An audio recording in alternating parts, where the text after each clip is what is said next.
Ek kuier vandag by Milla January. Sy het 'n spesiale behoefte skool en sy is ook 'n spesiale behoefte onderwyseres. Sy het kinders van die ouderdom van 3 tot 13 jaar en haar sentrum se naam is Bringing Back Hope. Milla, vertel vir ons 'n bietjie van jou sentrum. Wat maak die mense as hulle hier instap? Hallo Tannie, dit is vandag 'n besonderse voorreg om vir Tannie hier te kan hê. En dat ek natuurlik baie opgewonde is, want die oomblik as ek moet praat van ons sentrum, dan word ek verskriklik opgewonde. Tannie, Bringing Back Hope Center is 'n nuwensgewende organisasie en ek doen dit nou al vir 18 jaar. En baie keer wanneer ons ouers hier by ons kry, is hierdie ouers so opgewonde, want vir die eerste keer kry hulle iemand wat hulle situasie verstaan. Hulle kry ook natuurlik iemand wat vir die eerste keer hulle kinders aanvaar net soos wat hulle kinders is, sonder oordeel. En hulle voel die atmosfeer van liefde. En ek glo ook die atmosfeer van die geloof wat ons hier het, want elke kind wat hier instap, ons glo aan elke kind se potensiaal. En dis hoekom vir ons hier by die sentrum is 'n kind nie net 'n nommer nie. Daai kind is 'n persoon. Daai kind het sy eie identiteit.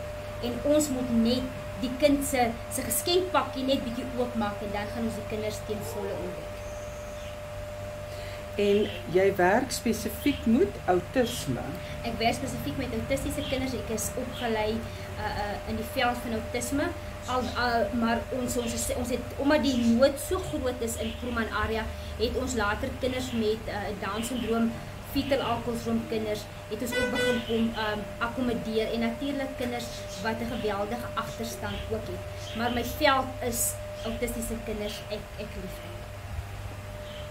Milla het kleure van die hele reënboogspektrum. Sy het wit, swart en bruin kinders en sy help jou kind om in die klasopset te kan funksioneer. Sy het nie self 'n formele klas nie. Kom ons hoor hoe werk sy met die kinders individueel. Tannie, die oomblik wanneer ons natuurlik 'n nuwe maatjie kry, voor ons die kind in 'n klas opset sit, werk ons individueel met die maatjie en ons werk, hulle noem dit 'n IEP program, Individual Education Program, wat hulle spesifiek vir die kind, wat ons spesifiek vir die kind uitwerk, om seker te maak ons stimuleer die kind op hom of haar vlak. So wat ons gewoonlik doen is ons maak seker dat ons die gedrag afbreek, en baie van ons autistiese maatjies is so oorweldig en oorgestimuleerd soms as hulle hierin kom stap, is 'n nuwe omgewing, is 'n nuwe persoon. So ons werk is om seker te maak dat hierdie maatjie veilig voel en ons gee hulle gewoonlik visuele kaart om seker te maak dat die kind kan weet presies wat word gedoen in die individuele klas opset, en gewoonlik na dit, wanneer die kind voel die kind is in beheer, dan maak dit vir die kind makliker om daai angsvlakte af te bring. So die oomblik wanneer ons werk 3 maande met die kinders individueel, en dan sit ons die kinders in 'n klas opset. Milla, jy hou ook nie daarvan om die kinders net hier by die skool te hou nie, jy neem hulle ook uit. Waarheen neem jy hulle en hoe hanteer jy die situasie? Tannie, vir baie jare was dit okay dat ouers natuurlik hulle kinders by die huis kon hou.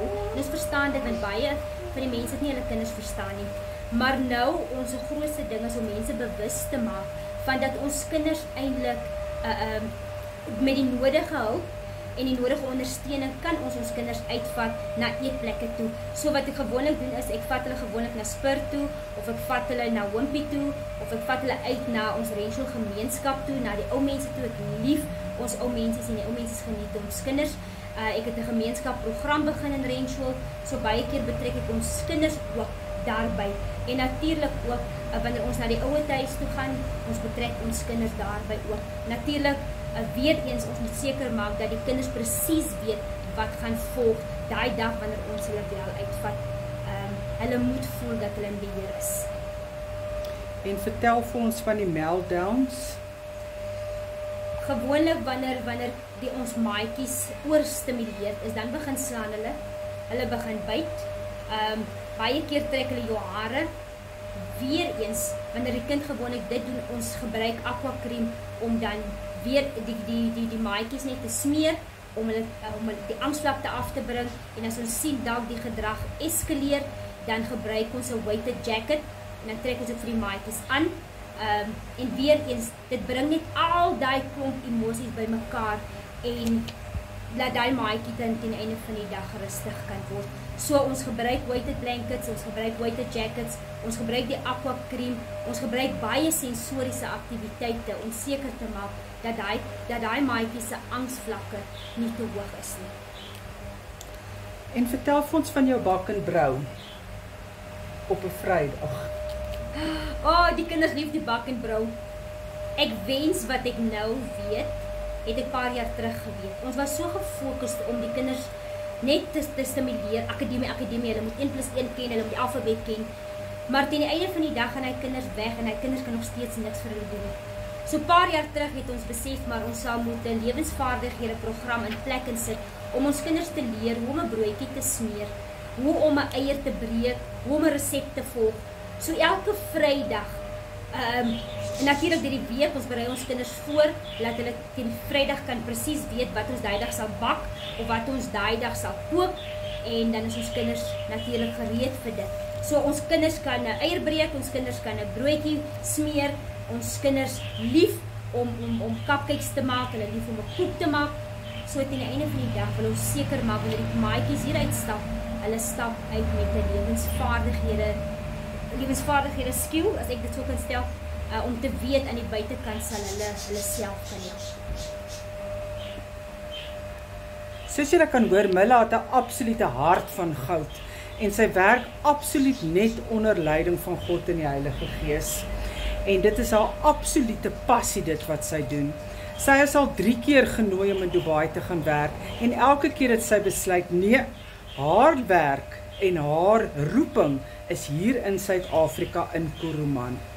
Nou, soos Milla gesê het, die staat help nie meer met fondse nie, sy is absoluut afhanklik van die gemeenskap vir geld en projekte, en vir die ouers natuurlik wat hier so is. En ja, ek wil vandag vir jou vra, as jy jou hart wil oopmaak, om vir Milla dalk fondse te wil gee. Hulle soek op die oomblik kindertafels en stoele.